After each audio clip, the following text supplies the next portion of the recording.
खबरों की नई पहचान।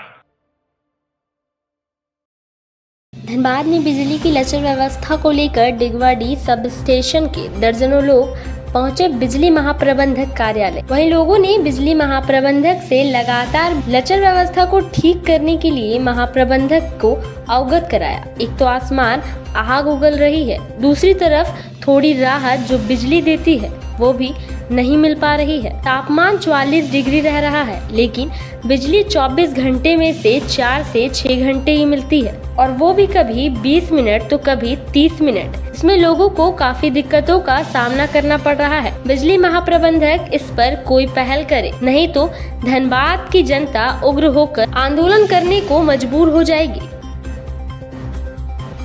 अभी राजीव साहब ने कहा जो बात, वही बात हम लोग भी कहेंगे। हम लोग का डिगवाडी जो क्षेत्र है, काफ़ी ज़्यादा हम लोग को समस्या वहाँ बिजली का है। बिजली आपूर्ति हम लोग को वहाँ 10 घंटा 12 घंटा बहुत मुश्किल से हो पाता है। तो अभी हम लोग बात हुआ है, उसमें हम लोग को आश्वासन मिला है, जैसा कि अभी राजीव साहब ने कहा।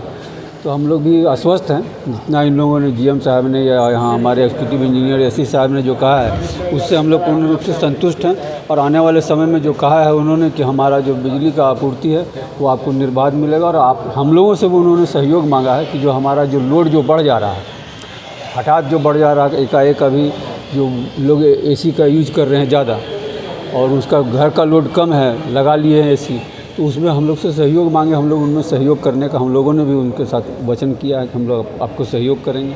और आने वाले समय में जो हमारा बिजली आपूर्ति है, निश्चित रूप से हमको लगता है कि सुधार होगा। अगर सुधार नहीं होगा तो क्या करेंगे? सुधार नहीं होगा तो हम लोग लगातार प्रयासरत हैं और आगे भी हम लोग लिखेंगे। हम लोग झारखंड सरकार से भी डिमांड करेंगे। हम लोग जा कर के रांची में जो बिजली के सचिव हैं उनसे भी वार्ता करेंगे। उसके बाद भी अगर सुधार नहीं होगा तो हम लोग देखते हैं कि हम लोग और क्या कर सकते हैं। इस समस्या को लेकर इसमें धनबाद की भी बात हुई है और पूरे ज़िले की बात हुई है, लेकिन महत्वपूर्ण रूप से जो बातें उठी हैं वो ये उठी हैं कि झरिया में कुछ आरएमयू स्विच खराब है, जिनको तत्काल बदले जाने की ज़रूरत है, जिसके चलते झरिया की स्थिति बेहद दयनीय हो चुकी थी और जिसके कारण लोग सड़कों पे बैठने लगे थे। लेकिन चूँकि हम लोग सामाजिक संगठनों और चैम्बर ऑफ कॉमर्स की तरफ से आए हैं, तो हम लोगों ने इनको सुझाव दिए हैं कि ये काम करने की ज़रूरत है।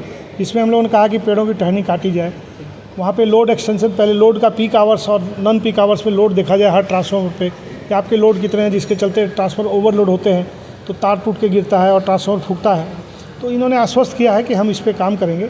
और जो वहाँ पे आज सबसे अच्छी बात थी कि इस पूरी बैठक में यहाँ के जो एससी साहब हैं, झरिया प्रमंडल के जो एग्जीक्यूटिव हैं, वहाँ के जो एसडीओ हैं और वहाँ के जो एक जेई हैं, ये सारी पूरी टीम बैठी थी और पूरी टीम ने जो भी वार्ता हुई है उसको कोर्ट नोट किया है। और साथ साथ आने वाले समय इन समस्याओं के समाधान के लिए कि बिजली वहाँ पे 20 घंटे से ऊपर बिजली लोगों को मिले, उसका प्रयास ये कर रहे हैं। और इन्होंने आश्वस्त किया कि अगले 2-4 दिनों में बिजली की स्थिति में बदलाव आपको आ जाएगा और अभी शुरुआत हो चुकी है। जो आज चैम्बर के हम लोगों के साथ बैठक की है, इसमें झरिया में विगत कुछ दिनों से जब लोड बढ़ा है तो कुछ इलाकों में, पूरे झरिया में नहीं, कुछ इलाकों में थोड़ा समस्या बढ़ा था। उसी के क्रम में हम लोग परसों के दिन में स्विच वगैरह लगा करके उसको और नियंत्रित, पावर सप्लाई को नियंत्रित करने के लिए किए थे। लेकिन झरिया के लोगों का कुछ और भी मांग था कि और कुछ एडिशनल ट्रांसफार्मर लगाया जाए, एक आरएमयू स्विच लगाया जाए, तो उस सब की व्यवस्था कर रहे हैं और एडिशनल ट्रांसफार्मर हम लोग लगवा रहे हैं। और आज जो चैम्बर्स के लोग आए थे उन लोगों ने कई बिंदुवार कई चीज़ों पे डिस्कस किया, तो जिसमें एक ये भी था कि स्मार्ट मीटर जो लग रहा है उसमें बिल ज़्यादा आ रहा है।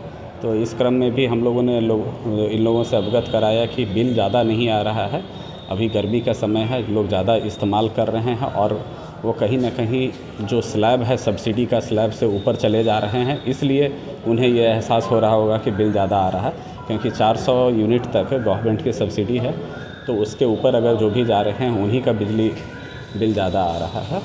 और जो भी अन्य जितना भी बात पर रखे हैं हम लोग एक एक करके उस पर ये करेंगे। और अभी ट्रांसफार्मर कुछ एडिशनल लगाने की बात हुई है तो उसको हम लोग लगवा सर, ट्रांसफार्मर लगाने की बात कही गई है वो तो ठीक है, लेकिन मानसून भी प्रवेश कर चुका है और अगर आंधी पानी आता है सर तो तुरंत बिजली काट दी जाती है। इसमें एक आंधी पानी अगर तेज़ हवा रहता है और बिजली कड़कती है तो कोई भी फॉल्ट बहुत लंबा नहीं खींचे। इसके लिए एक सुरक्षात्मक दृष्टिकोण से ग्रिड से ही लाइन काट दिया जाता है। प्रायः आप देखेंगे कि ये जो है डीवीसी के ग्रिड से ही लाइन काटा जाता है और वो लाइन काटना सही भी है कुछ हद तक, क्योंकि अगर लाइन उस परिस्थिति में चालू रखें और किसी तरह का और ज़्यादा नुकसान हो जाए तो हमको फिर लाइन रेस्टोर करने में और लंबा वक्त लगेगा। तो ऐसी परिस्थिति में आंधी पानी के लिए जितना देर पावर बंद रहता है उसके बाद हम लोग चालू होता है तो चालू कर ही लेते हैं, और कहीं अगर छोटे मोटे फॉल्ट अगर ऐसे परिस्थिति